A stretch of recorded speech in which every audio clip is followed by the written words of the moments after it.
ഉയിർപ്പ് കാലം 3-ാം വ്യാഴം. വിശുദ്ധ മർക്കോസ് എഴുതിയ സുവിശേഷം 4-ാം അധ്യായം 30 മുതൽ 34 വരെയുള്ള വാക്യങ്ങളുടെ വിശകലനം.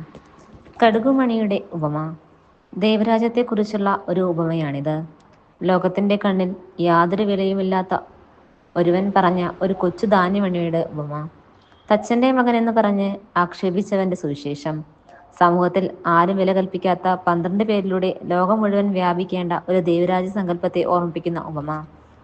ഏറെ അടിച്ചമർത്തലുകളും പീഡനങ്ങളും അരങ്ങേറിയെങ്കിലും ഒരു കടുകുമണിയെപ്പോലെ ഏറ്റവും നിസ്സാരമെന്ന് തോന്നിയാലും 2000 വർഷങ്ങൾക്കിപ്പുറവും ഇന്നും വളർന്നുകൊണ്ടേയിരിക്കുന്ന ദൈവരാജ്യം. ദൈവം കൂടെയുള്ള ഒരു പ്രസ്ഥാനവും തകരുകയില്ല, വളർന്നുകൊണ്ടേയിരിക്കും എന്ന് പഠിപ്പിക്കുന്ന ഉപമ. ദൈവത്തെ നിഷേധിച്ച സ്വന്തം ശക്തിയിൽ ആശ്രയിച്ച് ആരംഭിക്കുന്ന വമ്പൻ പ്രസ്ഥാനങ്ങളും കഥാപാത്രങ്ങളും കാലാന്തരത്തിൽ ക്ഷയിച്ച് നാശകൂമ്പാരമടയും. കർത്താവ് ഭവനം പണിതില്ലെങ്കിൽ പണിക്കാരുടെ അധ്വാനം നിഷ്ഫലമാകുന്നു. ആമേൻ.